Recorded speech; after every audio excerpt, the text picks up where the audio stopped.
right. Okay, so good morning, everyone, and thank you for joining us for a Pointsarger interview with Aeroplan, the popular loyalty program owned and managed by Aimia. My name is Viola, and I also have Matthew on the line from the Pointsarger team. Good morning. So joining us today, we have Mr. John Boynton, Chief Marketing Officer of Aimia of the Canada Division, and Ms. Nadine St-Aubin, General Manager of Aeroplan Product Development and Management. And again, thank you so much for taking time out of your schedule to speak with us today. Thanks for having us. So I guess we'll start off with a little bit of an introduction. Why don't you tell us a little bit about your background and your role with Aimia and the Aeroplan program? Sure, I'll start. It's John Boynton speaking. I'm the Chief Marketing Officer. I joined in September 2014. I'm a marketing veteran of 30 years. And my role here is to shape the future of the Aeroplan program, accelerate the development of innovative products and marketing, and trying to leverage member insights and member feedback to build a better experience. My second set of responsibility is leading the proprietary loyalty business with a focus on high-value loyalty products and services so that companies can launch their own loyalty programs under their own brand. I'm Nadine St-Aubin. I've joined Aimia back in 2006, and I've had many marketing roles within the organization, and I'm now General Manager for Product Development and Management for the Aeroplan program. So responsible to drive the evolution of the offering for the Aeroplan program. Thank you. Certainly sounds like a wealth of experience in the leadership with the company. I guess I'll get on to the reader questions. Some of these questions are quite in-depth, so I would like to ask the people that are following along to please refer to the entire question in the comment section and the description section. Our first question is from our reader Nachshol, who asks that taking flights within Canada or departing from Canada usually involves high fees and fuel charges. When redeeming miles for flights on Aeroplan, sometimes these are so expensive that it just doesn't seem worth it to book it with miles, but in cash instead. Is there a way Aeroplan can help deviate these fees by giving the option to pay them using Aeroplan miles? I think a constant thing we do is listen to our members and then see how we're doing. This is a great question, and we know and we recognize that surcharges are an irritant with the members, but they are consistent with how most international major carriers and loyalty programs work. So it's no different than other programs. The amount we apply, as you mentioned in the question, is on Air Canada's behalf. It's a pass-through. We don't collect it or anything like that. And they vary by different kinds of airlines. So if an airline doesn't have it, that's a Star Alliance member, for example, then we don't have to collect it. But one thing we can say is that we're constantly trying out and testing new things. And where there's member feedback, and we've gotten lots of member feedback in this area, we're trying and testing a bunch of stuff right now, and we'll see whether it works or not. That is good to hear. Do we have a time frame for when we hear about the results of your findings? We don't have a set schedule because it really kind of depends on how the different things we test work and which one's better than others. And in order to do that, you need to spend a lot of time on it because not everybody redeems right away. People redeem over long periods of time, and you want to get some amount of time to be able to make sure that you're making the right decision on behalf of members. Okay, that sounds good. Thank you. The next one comes from our friend Alex of Easy Award Booking, who asks, will you follow British Airways and release a minimum of 4 award seats for every flight when the schedule is released? Aeroplan's fixed mileage flight rewards we think is the best value amongst the travel rewards available in Canada. In fact, we empirically know that.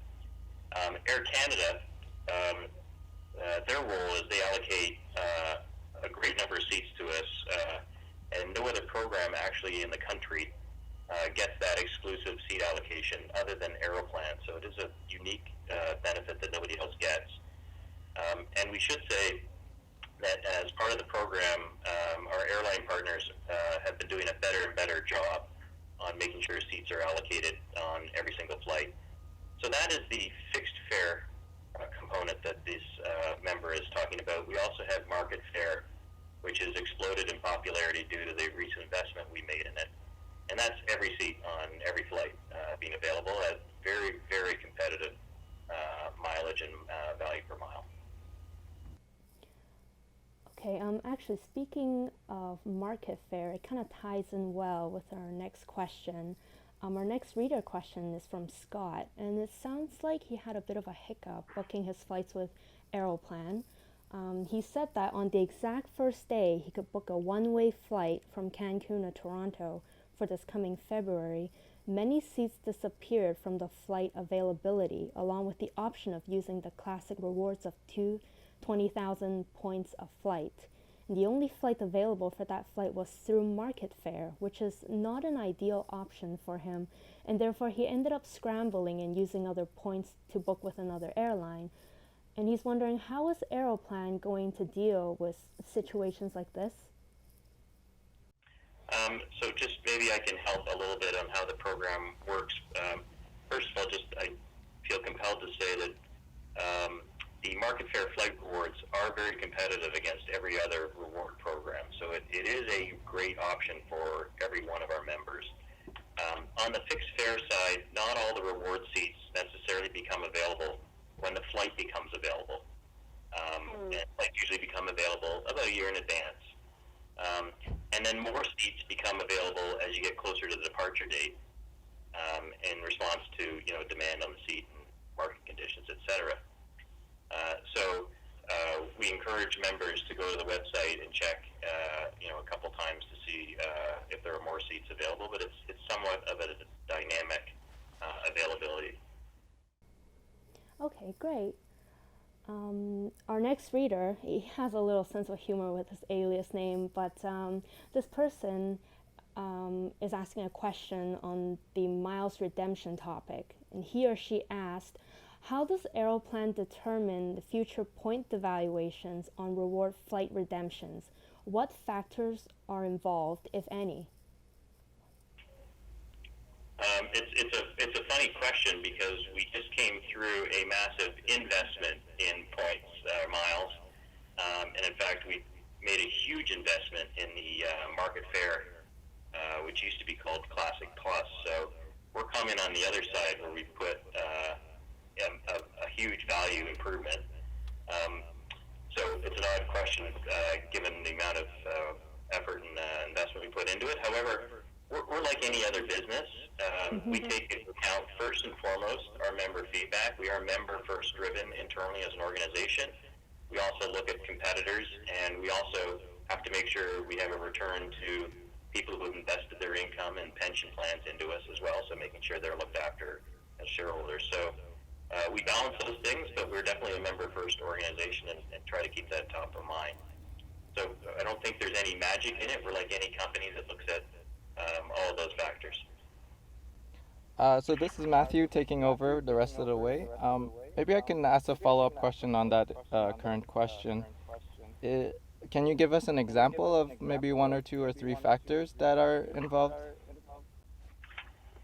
Sure. Well, for example, we felt strongly about the 7-year expiry, and even though other programs still have their expiry, we felt it was important based on member feedback that we get rid of it. We felt that in turn would allow members to engage more or feel more confident in the program, which in turn eventually puts us in a better competitive position short and long term, which in turn long term will be better for shareholders. So there's a good simple example.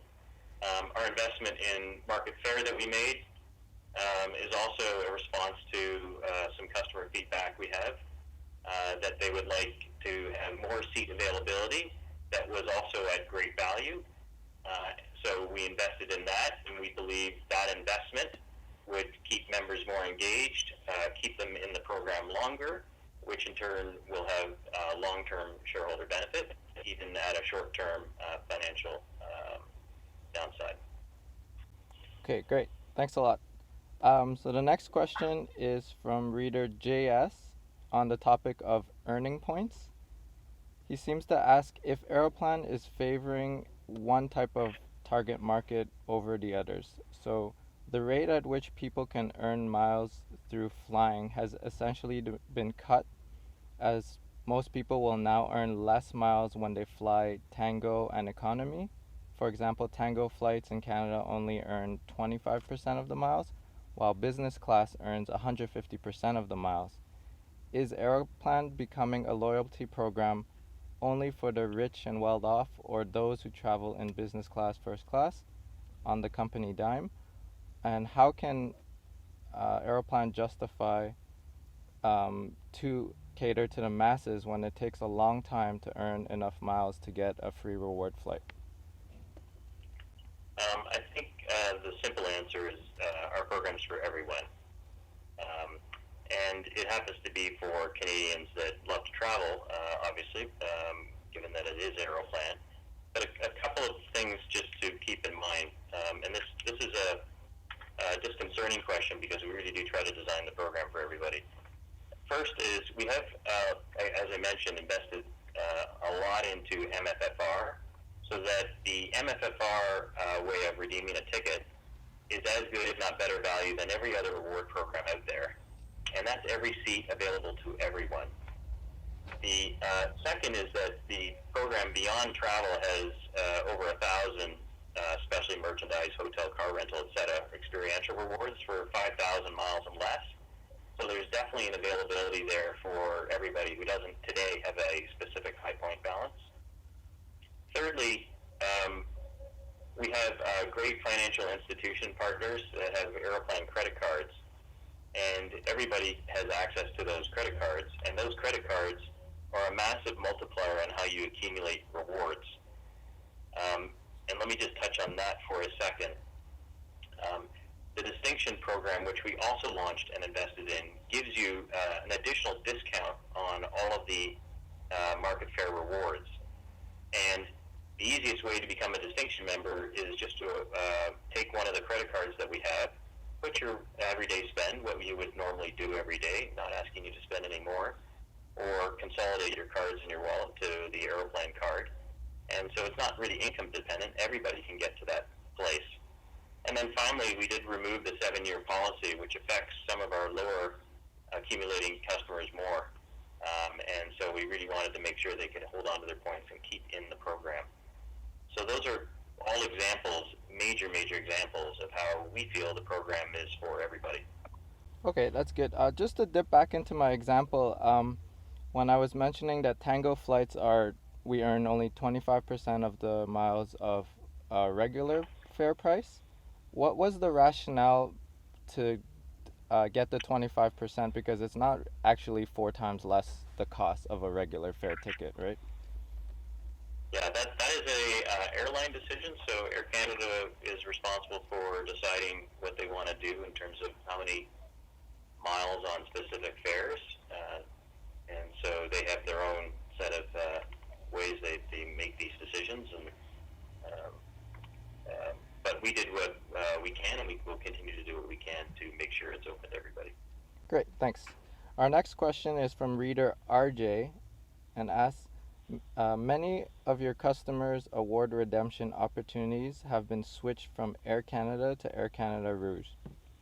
In his or her opinion, Rouge is highly not preferred, particularly those who are frequent flyers, and many, RJ included, cannot physically fit in economy class on the 319s. I'm guessing he's pretty tall. Given that most Air Canada leisure routes have been or will be rouged, that's a pretty significant reduction in value of an Aeroplan point. And for RJ, Rouge therefore devalues Aeroplan. The standard Aeroplan message when asked about Rouge is that you have lots of other carriers available, but when most leisure non-stops are being rouged, and non-Rouge alternatives become few and far between, it's becoming a big issue as an Aeroplan member. So, two questions. Realizing Yep. that Rouge is Air Canada's baby, but that Aeroplan's customers are suffering as a result, what are you doing to resolve this issue? Why does a Rouge redemption cost the same number of points as the same route of its pre-Rouge days and the same as real airlines and real legroom operating in the same redemption zones? Those are two great questions. Let me take the first one on Rouge itself. Um, Launching Rouge actually did a lot of good things, and let me just make sure I'm clear on what those are. Air Canada significantly expanded the leisure network and product offering. So Rouge was a very, very good expansion of things that did not exist before. So it now provides alternatives that Aeroplan members did not have before from an incrementality standpoint. So we get more reward seats, more direct flights that we didn't have before to leisure destinations such as Honolulu or Fort Lauderdale or Barcelona, Nice, Tampa, whatever. And Air Canada's actually increased the amount of flights. I think they published 9 to 10% in general, and a portion of that is because of the Rouge expansion. Rouge now flies to just under 60 destinations, and they'll carry about 4 million seats in 2016. So really think about Rouge as an expansion of Aeroplan that added all kinds of alternatives for members, whether it's in a quality of flight, i.e. one way, or just more destinations that have opened up as well. Now, one thing's for sure is that it's a new service, and Air Canada didn't get to be, the number one recommended airline in North America without listening to customers. And so they get lots of customer feedback. We do too. We pass them on to Air Canada, and they've already taken some considerations and upgraded the experience on Rouge. So, for example, Rouge now has a larger business class seat called Premium Rouge. And that was solely based on customer feedback, a lot of those customers being Aeroplan members. So there's an option there. So really they've responded to, for example, a specific requirement around the size of the seat and legroom, while also allowing our members to reap the benefits of way more destinations and more quality trips. Should I take the second question now? Go ahead. Okay, so just reminding everybody what the second question was, because it took a while to answer that. So I can. So second question is about the cost of points, etc. For Rouge. Our philosophy is try to keep our value proposition really simple, and we already offer two ways of redeeming: the market fare and the fixed mileage rewards. So we really have been trying to keep it simple by providing one grid on the fixed mileage rewards. That's very similar to all other loyalty programs. And the one grid really is a combination of not just Rouge, but quite frankly, multiple airlines, including all the Star Alliance and Canadian domestic airline partners as well. So it's our design principle around simplicity, making sure that everybody understands what we have, that has led to the fact that we have one fixed grid. One sub-point on that is there are many times where market fare rates are actually quite low, and so we'll offer market fare rewards at a lower mileage level than the fixed mileage rewards. So, for example, this morning, looking for a flight myself, there's a non-stop Air Canada Rouge flight to Venice for 39,000 miles, and there's a flight to Lima for 50,000 nonstop as well in October. So, and we call those great deals, and those are starting to pop up all over the website now, which is fantastic for members. Great. Thanks. That's very interesting to know. And thanks for such a comprehensive answer. Our next reader question from Zanikin asks, why does Aeroplan levy such hefty surcharges on Air Canada flights when United Airlines and many other Star Alliance partners do not? If the answer is it is Air Canada who imposes them, then why can United Airlines and other airlines charge lower surcharges but Air Canada cannot? So we hear this from our members. We do provide the feedback to all the various airlines who are our partners in Air Canada and Star Alliance. We recognize that it is an irritant, and we also continue to work with the network of international carriers that we do business with today. Two things to note. One is if you are an Air Canada altitude member, then you do have those waived between Canada and the U.S. And if you're a Super Elite member, they are waived internationally. So they have started to take some steps to address some of the customer feedback, but obviously we're all still looking at this as something that could be a future opportunity. Okay, so I'm just curious, how much influence does Aeroplan have when negotiating the surcharges with the airlines? How much? They're not even our surcharges. They're straight pass-through. We don't even collect the money. We actually strictly pass through from the customer straight to the airline. So we literally have nothing to do with it. Okay. All right, that's the end of our reader questions. So we're going to ask a question on behalf of Point Hogger. Are there any new initiatives in store for us as loyalty members, and what is the outlook into the future with the Aeroplan program? Great question, and I think you're going to be pleasantly surprised to see continuous improvements in Aeroplan over the next 3 years. And while our last set of launches were quite big, the launch of Distinction and the discounts and benefits you get with Distinction, the removal of the 7-year, the huge upgrade in the Market Fare flight rewards. When we popped out of that, what we hoped to achieve, we did achieve, which is we do have better value. We now have seats available on every flight, and we have a lower number of miles, i.e. better value on seats on average. So our members now are better served than every other loyalty program in the country on flights. So that's what we hope to accomplish, and we did. So now what's going to happen going forward? Well, we keep looking for other ways to improve the program.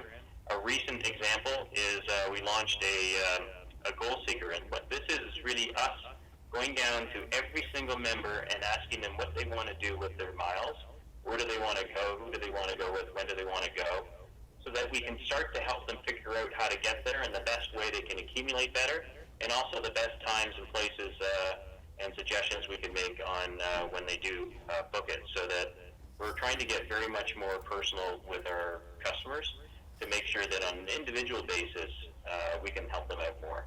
And that will be a lot of more of what you're going to see from Aeroplan, is trying to help people and a more of a human-to-human approach with our members. There'll be product launches and initiatives as well over the next 3 years. More rewards, more different types of rewards, more travel. And as well, our airline partner continues to grow. Air Canada continues to grow their capacity. They're up quite dramatically and are investing in more routes and more seats and more planes. We're adding more partners that you'll hear about in terms of our coalition non-airline partners. So there'll be constant news on that. And we'll be adding more airlines that are part of the program. So you've probably heard about our Brazilian airline launch, I think it was last week. So lots and lots of news coming, and it'll be a steady stream from here on in. Perfect. Very good preview. So do you have any closing remarks? We're coming to an end now. I think the one thing that we want to make sure that we get out there is that what we set out to achieve in the last round of changes in Aeroplan, we now are happy that we have achieved, but we're not sitting back on our laurels. We have lots more work to do. We have lots more feedback from customers to sift through and make changes. But at the end of the day, our members now get access to any seat, and they do fly less than every other reward program in Canada. So we are feeling very, very confident about the work we did on behalf of members. Great. Thank you so much for the opportunity. We really appreciate you taking the time to answer our reader questions and clarifying things about Aeroplan. Our pleasure. Thank you very much. Don't forget to send us some of the customer info, because we would like to get them resolved as fast as we can. Okay, certainly, John. Thank you, and have a good day, everyone. You too. Have a great long weekend. Okay, thanks. You too. Bye.